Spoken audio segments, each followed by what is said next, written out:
नमस्कार, आप सभी दर्शकों का लाइव इंडिया हर पल में स्वागत है। मैं हूं आपके साथ पूजा दुबे। सीएम हेमंत सोरेन द्वारा ईडी के समन के खिलाफ दायर याचिका पर झारखंड हाई कोर्ट में सुनवाई हुई। चीफ जस्टिस संजय कुमार मिश्र और जस्टिस आनंद सेन की बेंच में हेमंत सोरेन की याचिका पर सुनवाई हुई। सीएम की ओर से वरीय अधिवक्ता पी चिदम्बरम और अधिवक्ता पीयूष चित्रेश ने पक्ष रखा। अपनी बहस के दौरान सीएम की ओर से पक्ष रखते हुए कहा कि मेरे खिलाफ कोई आपराधिक मामला नहीं है, ना ही ईडी ने कोई प्राथमिकी दर्ज की है। एजेंसी सीएम को गवाह के रूप में बुला रही है या फिर अपराधी के रूप में, यह स्पष्ट नहीं है, इसलिए ईडी का समन सही नहीं है। वहीं ईडी की ओर से उपस्थित वरीय अधिवक्ता ने कहा है कि यह प्रिडिक्टिव ऑफेंस का मामला है। ईडी की धारा 50 और 63 को चुनौती दी गई, जिसे विजय मदन लाल चौधरी के केस में सुप्रीम कोर्ट तय कर चुका है, पारित की है। साथ ही आपको बता दें कि ईडी की ओर से assistant solicitor general of India SB Raju पक्ष रख रहे हैं। उनकी ओर से 13 अक्टूबर को बहस की जाएगी। 23 सितंबर को ईडी के समन के खिलाफ हेमंत सोरेन ने हाई कोर्ट में रिट पिटीशन दायर किया था। मुख्यमंत्री ने हाई कोर्ट में याचिका दाखिल कर ईडी की कार्रवाई पर रोक लगाने की मांग करते हुए इस मामले में हस्तक्षेप करने का आग्रह किया है। इसके साथ ही याचिका में ईडी की शक्तियों को भी चुनौती दी गई है। इससे पहले मुख्यमंत्री ने ईडी के समन के खिलाफ सुप्रीम कोर्ट में भी चुनौती दी थी। आपको बता दें कि इससे पहले सीएम को ईडी के द्वारा 5 बार समन भेजा गया है। ईडी ने अपने पहले समन में 14 अगस्त को उन्हें ईडी दफ्तर बुलाया था, जिसके बाद सीएम को ईडी ने 8 अगस्त को ही पहला समन भेजा था, लेकिन वह पहले समन में ईडी के समक्ष पेश नहीं हुए थे। इस दौरान सीएम सचिवालय से ईडी कार्यालय चिट्ठी भिजवाया गया था, जिसमें सीएम की ओर से कहा गया था कि ईडी अपना समन वापस ले ले, मैं कानूनी सलाह ले रहा हूं। जिसके बाद दूसरा समन ईडी की तरफ से 19 अगस्त को भेजा गया था। 24 अगस्त को उनको पूछताछ के लिए ईडी दफ्तर बुलाया गया था, लेकिन सीएम ईडी के इस बुलावे पर भी ईडी दफ्तर नहीं पहुंचे थे।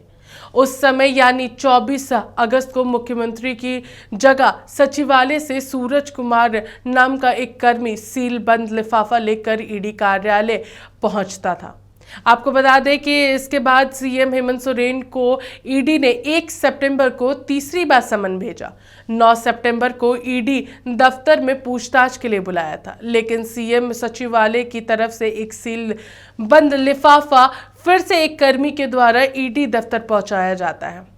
मुख्यमंत्री को ईडी ने चौथी बार समन 17 सितंबर को भेजा था और उसमें उन्होंने सीएम हेमंत सोरेन को 23 सितंबर को ईडी दफ्तर में उपस्थित होने को कहा था, लेकिन वे ईडी दफ्तर फिर से नहीं पहुंचे। इस बार भी सीएम सचिवालय का एक कर्मी यानी सूरज कुमार बंद लिफाफा लेकर ईडी कार्यालय पहुंचता है और उसने ईडी को चिट्ठी रिसीव कराया था, जिसके बाद फिर से ईडी ने 5वीं बार 26 सितंबर को उन्हें समन भेजा और 4 अक्टूबर को उन्हें उपस्थित होने को कहा था पूछताछ करने के लिए, लेकिन वे ईडी के समक्ष पेश नहीं हुए थे। अब हम आपको सीधा सुनाते हैं कि आखिर इस पूरे मामले को लेकर के अधिवक्ता धीरज कुमार ने क्या कुछ कहा है। ईडी के द्वारा जो सम्मन जारी किया गया था, उसको चुनौती देते हुए जो हेमंत सोरेन के द्वारा जो याचिका दायर की गई थी, उस पर आज खंडपीठ 1 में सुनवाई हुई। उसमें माननीय मुख्य न्यायमूर्ति संजय कुमार मिश्रा एवं न्यायमूर्ति आनंद सेन की खंडपीठ थी। ईडी को पूछा गया कि जो सम्मन जारी किया गया है अब तक, वो एक्यूज्ड के लिए किया गया है या विटनेस के लिए, ये स्पष्ट नहीं है।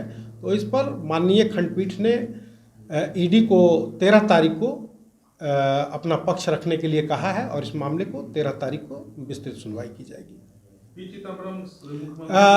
मुख्यमंत्री की ओर से senior advocate P Chidambaram, supreme court के जो सीनियर एडवोकेट हैं, वो अपीयर कर रहे थे, उन्होंने बहस किया है। और ईडी की ओर से S M Raju, senior advocate Supreme Court, उन्होंने अपना पक्ष रखा है। सर, क्या सीएम की तरफ से बातें रखी गई उनके अधिवक्ता की तरफ से कि कोई भी प्राथमिकी दर्ज नहीं है मुख्यमंत्री? ये बताया गया कि कोई किसी प्रकार का जब सम्मन जो हुआ है, हम ना एक्यूज्ड हैं किसी में और ना हमें कोई प्राथमिकी दर्ज की गई है, तो किस बात का सम्मन जारी किया गया है यह स्पष्ट नहीं है। अगली सुनवाई 13 अक्टूबर को इसकी अगली सुनवाई होगी। तो आप लोगों ने यहाँ पर अधिवक्ता धीरज कुमार की बातों को सुना। साफ तौर पर यहाँ पर अब 13 अक्टूबर को बहस होनी है और ईडी की ओर से यहाँ पर अपना पक्ष रखा जाएगा। तमाम बातें जो है वो अब 13 अक्टूबर को नजर आएगी कि आखिर इस पूरे मामले पर कोर्ट की ओर से क्या कुछ यहाँ पर फैसला सुनाया जाता है। फिलहाल हमारे साथ इतना ही। देखते रहिए लाइव इंडिया हर पल। नमस्कार।